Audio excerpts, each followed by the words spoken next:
What if I told you that one dog's refusal to stop barking at an ordinary rock would lead to the most incredible rescue story our small town has ever witnessed? What if I told you that beneath that rock lay a secret that would make national headlines and transform an unlikely hero into a legend? This is the true story of Max, a retired police K-9, his handler Officer Sarah Chen, and the day that changed Millbrook forever. But before we dive into this extraordinary tale, if you love incredible rescue stories and real-life heroes, make sure to hit that subscribe button and ring the notification bell, so you never miss another amazing story. And stick around until the end, because what they found beneath that rock will leave you speechless. Now let me take you back to where it all began. It was a crisp October morning in Millbrook, a quiet town nestled in the Appalachian foothills where everyone knew everyone, and nothing much ever happened. The kind of place where the most exciting news was usually about whose pumpkin won at the county fair. Officer Sarah Chen had been with the Millbrook Police Department for 12 years. For 8 of those years, her partner wasn't human. It was Max, a German Shepherd who had served as one of the finest K-9 units in the state. Together, they had tracked missing hikers, located evidence in criminal cases, and even saved lives during search and rescue operations. But Max was now retired. At 9 years old, he'd earned his rest, spending his days in Sarah's backyard, chasing squirrels and napping in the sun. Sarah had transitioned to regular patrol duties, and though she missed working with Max every day, she knew he'd given enough. That particular morning, Sarah was off duty. She decided to take Max on their usual hiking trail through Millbrook Forest, a 3-mile loop they'd walked hundreds of times. The autumn leaves crunched beneath their feet, and morning mist still clung to the forest floor. "Come on, boy," Sarah called as Max trotted ahead, his ears perked up, tail wagging. Even in retirement, he moved with purpose. They were about halfway through the trail when Max suddenly stopped. His entire body went rigid, nose pointing toward a small clearing off the main path. "Max, what is it?" But Max didn't respond to her voice. Instead, he bolted off the trail, something he never did. Years of training meant Max stayed close, stayed focused. This behavior was completely out of character. Sarah jogged after him, branches catching at her jacket. When she reached the clearing, she found Max standing beside a large, moss-covered boulder, roughly 4 feet high and 6 feet wide. Nothing unusual about it. The forest was full of such rocks, remnants of ancient glaciers. Except Max wouldn't stop barking. "Max, heel!" Sarah commanded, but Max ignored her. He barked again and again, pawing at the base of the rock, his claws scraping against stone and earth. Then he would stop, whine, look at Sarah, and bark again. Sarah felt a chill run down her spine. She'd seen this behavior before. This was Max's alert signal, the one he used when he'd found something important. "Max, what is it, boy?" She approached the boulder, examining it carefully. It looked completely ordinary, ancient, immovable, just a rock. But Max was insistent, now digging frantically at the base where rock met earth. Sarah knelt down, running her hands along the base of the boulder. That's when she noticed something strange. A gap, a space where the rock didn't quite meet the ground. And from that gap, she felt it. A faint current of air, moving air, which meant... Her heart began to race. "Max, back up!" She pulled out her phone and turned on the flashlight, directing it into the narrow gap. The beam disappeared into darkness. This wasn't just a gap under a rock. This was an opening, an entrance to something below. Sarah's hands trembled as she dialed the station. "This is Officer Chen. I need a unit at Millbrook Forest, main trail, half-mile in. And bring digging equipment. Max found something." Within an hour, Millbrook Forest was swarming with activity. Police Chief Robert Martinez arrived along with 6 other officers. The fire department brought excavation tools. Word spread fast in a small town, and soon, a small crowd had gathered at the trailhead, held back by police tape. "Sarah, what exactly did Max find?" Chief Martinez asked, studying the boulder. "I'm not sure, Chief, but there's definitely a hollow space under this rock. And Max won't stop alerting. He's never wrong." Max sat nearby, still focused on the boulder, occasionally letting out a bark as if to say, "Why aren't you moving faster?" The fire chief, Tom Harrison, examined the boulder carefully. "This thing must weigh several tons. We can't just lift it. We'll need to dig around it, see if we can create a larger opening." "Do it," Chief Martinez ordered. "But carefully. We don't know what we're dealing with here." As the team began to dig, Sarah stood with Max, stroking his head. "Good boy," she whispered. "You found something, didn't you? What is it?" Max whined, pressing against her leg, eyes still fixed on the rock. It took 3 hours of careful excavation. The team dug a trench around the boulder, revealing more of the opening beneath. What they discovered made everyone stop and stare. This wasn't a natural formation. Beneath the boulder was a structure. Old wooden beams, partially rotted but still holding. Stone walls. This was man-made. "Chief, you need to see this," Officer Davis called out, his voice tight with excitement and concern.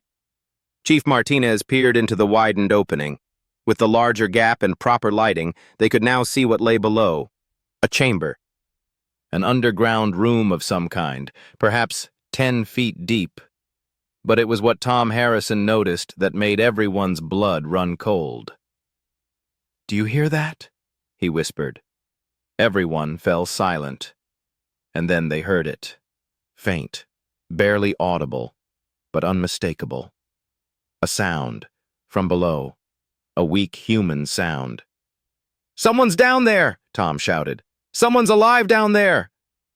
The clearing erupted in urgent activity. This was no longer just an investigation. This was a rescue. They secured ropes and lowered lights into the chamber. The structure appeared to be some kind of old cellar or bunker, possibly dating back to the 1800s when Millbrook was first settled. But it had been hidden, buried, forgotten for who knows how long. Tom Harrison volunteered to go down first. He was the most experienced with rescue operations.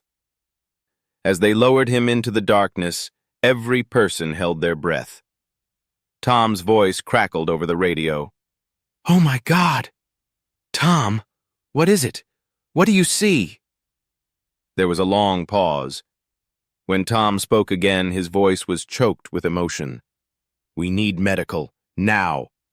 There's a person down here, an elderly woman. She's alive, but barely. Get an ambulance here immediately." The words sent shockwaves through the crowd. An elderly woman? How long had she been down there? How was this even possible? Chief Martinez grabbed his radio. "All units, I need an ambulance at our location, stat. Prepare for critical condition patient. And someone call Dr. Patel from County Hospital. Tell him we're bringing someone in who might have been trapped for days." The next 30 minutes were the longest of everyone's lives. The paramedics arrived and descended into the chamber. The woman was dehydrated, hypothermic, suffering from exposure. But she was conscious, barely. As they carefully lifted her out of the chamber on a stretcher, the crowd that had gathered gasped. She was tiny, frail, probably in her 80s. Her clothes were dirty and torn. Her face was pale, lips blue. But she was alive. As the paramedics loaded her into the ambulance, the woman's eyes fluttered open. She looked around, confused, scared. Then her eyes landed on Max, who had pushed through the crowd and now sat next to the ambulance, tail wagging. The woman's cracked lips moved. A paramedic leaned in close to hear. "She's trying to say something." "The dog," the woman whispered. "The dog found me." Sarah felt tears streaming down her face as she knelt next to the stretcher. "Yes, ma'am. Max found you. You're safe now. You're going to be okay." The woman's hand reached out weakly. Sarah took it, and the woman squeezed, the faintest pressure, before the paramedics closed the ambulance doors and rushed her to the hospital. At County Hospital, the medical team worked tirelessly.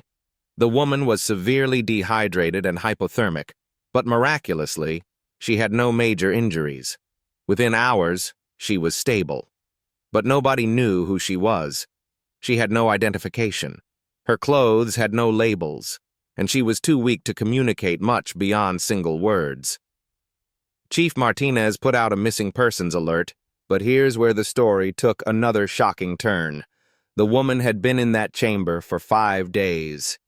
5 days. And nobody had reported her missing. It wasn't until the evening news ran the story that the pieces started to come together. A woman named Jennifer Walsh called the hospital hysterical. The woman they'd rescued was her mother, Margaret Walsh, age 82. Margaret had Alzheimer's disease and had wandered away from Jennifer's home 5 days earlier. Jennifer had reported her missing immediately. Search teams had combed the area. They'd checked the forest trails, but they'd never found her. The next day, when Margaret was strong enough to be interviewed gently by police, a heartbreaking story emerged, pieced together from her fragmented memories and the physical evidence. Margaret had wandered from her daughter's home, which bordered the forest. In her confused state, she had walked deeper into the woods than anyone had searched. She had somehow stumbled upon the old chamber. It had been partially open, camouflaged by years of overgrowth. In her confusion, she had climbed down into it, perhaps thinking it was shelter. But once inside, she couldn't get back out. The opening above was too high, and she was too frail to climb. The boulder that Max had found hadn't been there originally. During a recent storm, ground erosion had caused it to shift position, rolling over and partially covering the opening.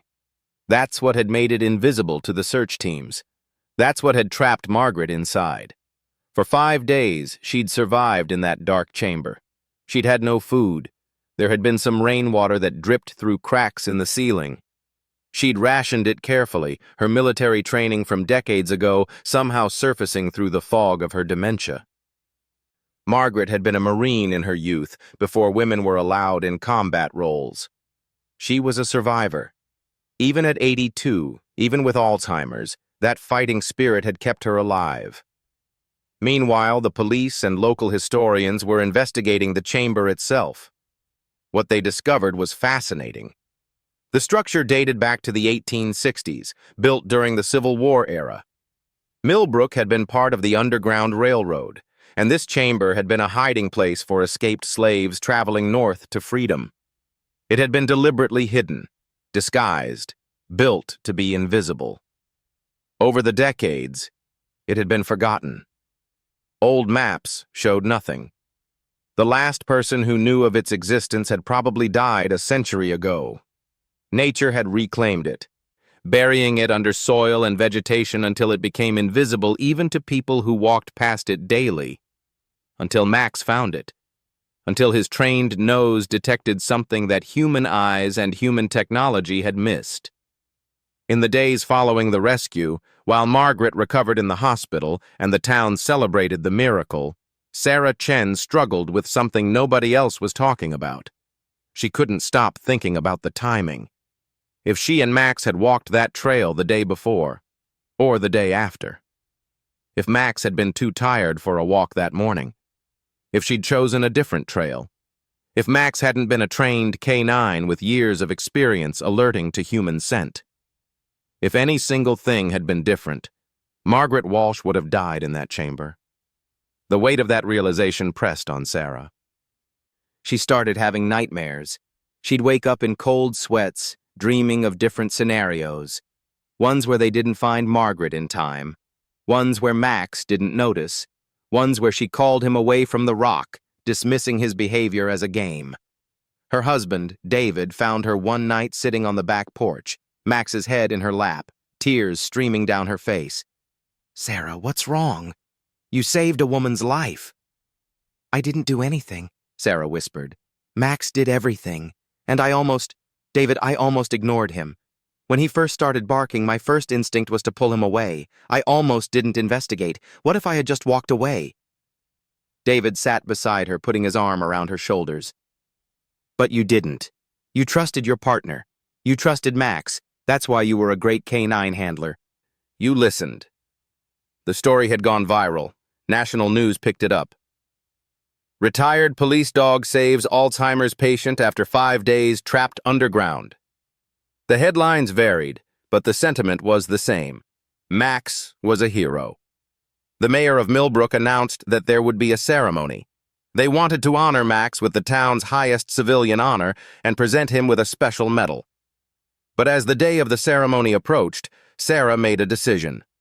She called Chief Martinez and Mayor Anderson into a meeting. "I need to say something," Sarah began, her voice steady but emotional. "This honor, this celebration, it's all correct. Max is a hero. He deserves every bit of recognition.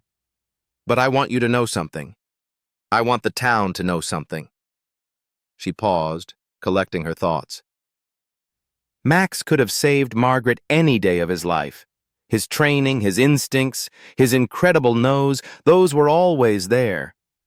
But Max didn't find Margaret on his own. He found her because I took him to that forest. He found her because years ago, I made a commitment. I committed to being a canine handler. I committed to training with Max every single day, in rain and heat and snow. I committed to trusting him, even when I didn't understand what he was doing. Chief Martinez and Mayor Anderson listened intently. "The real story here," Sarah continued, "isn't just about a heroic dog. It's about partnership. It's about the bond between a handler and their canine. It's about the commitment that our department makes to train these incredible animals and to trust them when they alert.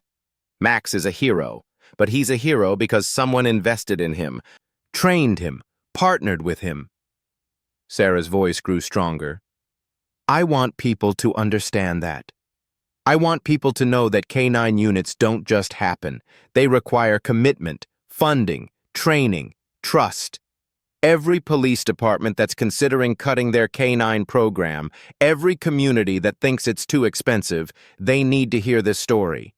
Because investment in canine units saves lives. Max proved that. But he couldn't have proved it without the system that supported him." There was a long silence.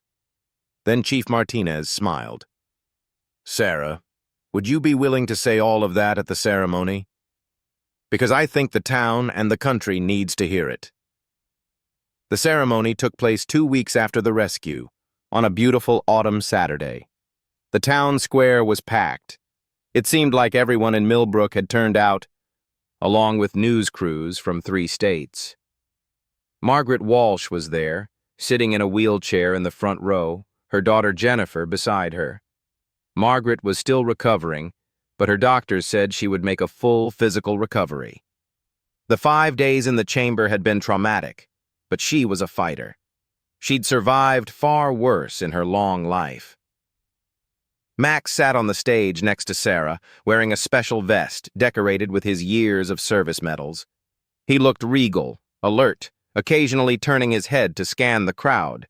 Even in retirement, he was on duty. Mayor Anderson spoke first, recounting the dramatic rescue. Then Chief Martinez presented Max with the Millbrook Medal of Valor, the first time it had ever been awarded to a non-human. Then it was Sarah's turn to speak. She approached the microphone, looking out at the sea of faces. She saw colleagues from the police department. She saw families she'd helped over the years. She saw Margaret Walsh, who was watching Max with tears in her eyes. Sarah took a deep breath and began to tell the real story. Not just of the rescue, but of what it takes to make a rescue possible. She spoke about the years of training, the daily commitment, the trust, the partnership. Max didn't just wake up one day with the ability to save lives, Sarah said, her voice carrying across the square. He was trained, loved, trusted, and given the opportunity to use his incredible abilities. And when the moment came, when Margaret Walsh needed a miracle, Max was ready. But he was only ready because a community invested in him. She looked down at Max, who looked back at her with those intelligent brown eyes. "The real hero," Sarah said, "is the partnership. The bond between human and dog. The commitment of a community to support its canine units. Max and I were partners for 8 years. We trusted each other completely. That trust saved Margaret's life. The crowd erupted in applause, but Sarah wasn't finished. She turned to Margaret Walsh. "Ma'am, would you like to meet your hero?" Jennifer helped Margaret stand, and with careful steps, Margaret approached the stage.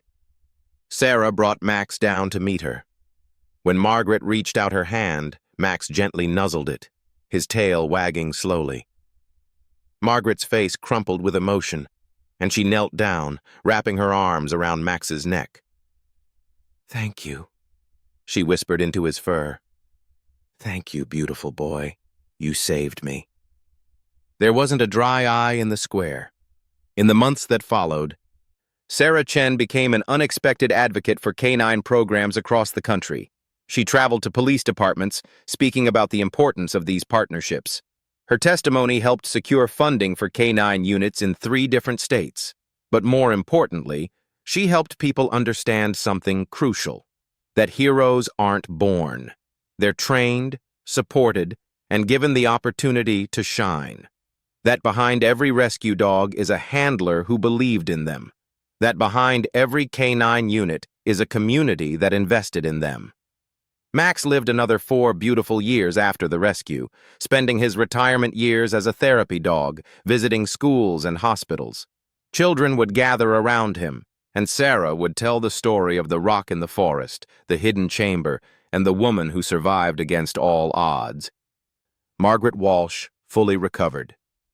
She spent her remaining years working with Alzheimer's advocacy groups, raising awareness about wandering and safety for dementia patients. She and Sarah became close friends, and Margaret visited Max often, always bringing him his favorite treats. Jennifer Walsh established the Max Fund, which provides GPS tracking devices for Alzheimer's patients free of charge. To date, the fund has helped protect over 5,000 individuals. The chamber in Millbrook Forest was preserved and turned into a historical site, a reminder of the town's Underground Railroad history and the place where a miracle occurred. And Sarah? Sarah went back to work as a canine handler. She partnered with a young German shepherd named Luna, and together they continued the legacy that she and Max had built. Because that's what this story is really about.